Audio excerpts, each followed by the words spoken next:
On the night her husband married another woman, the Duchess was still standing in the crowd, hidden behind a veil, watching silently as the Duke promised his love to a beautiful princess.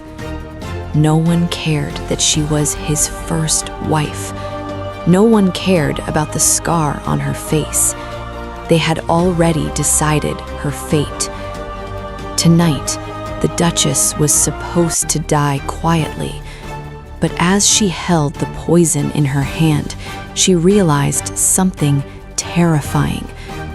Why should she die when the people who betrayed her were still alive? Let's start the journey of the Duchess who refused to die. The grand cathedral of the capital was filled with nobles, silk dresses, and quiet gossip, but among them stood one woman no one dared to acknowledge, the Duchess.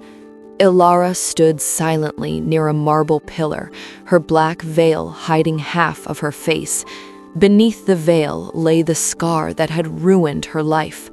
At the altar stood her husband, Duke Adrian Valmont, and beside him stood the woman he was about to marry, Princess Celestine Ardelia, a princess from a powerful kingdom, beautiful, perfect, untouched by flaws. The priest raised his voice. Today we unite the noble Duke Adrian with Princess Celestine in sacred marriage. A soft murmur passed through the crowd. Everyone knew something shameful. Adrian already had a wife, but no one dared challenge the Duke's decision because that wife was the scarred woman standing in the shadows, Duchess Ilara Valmont. 2 years ago, a mysterious fire had burned her chambers.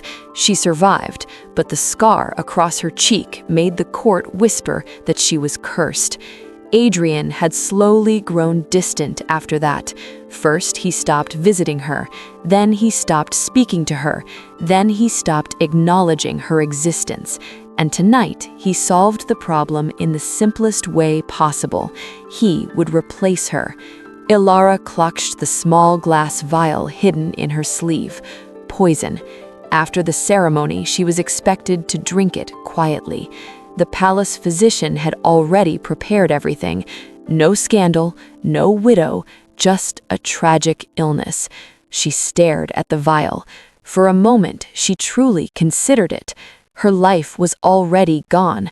Her title meant nothing. Her husband was marrying another woman in front of the entire kingdom. But as she looked at Adrian again, she noticed something strange. He wasn't just relieved. He looked nervous, almost frightened. His eyes kept glancing toward Princess Celestine, as if he feared her. Ilara's mind stirred with suspicion. Why would a duke fear his new bride? Her fingers slowly tightened around the vial, and suddenly a new thought appeared, cold, sharp, dangerous. Why should I die when I did nothing wrong? Her tears stopped. The pain inside her chest slowly turned into something darker, something calmer, something patient. She slipped the vial back into her sleeve.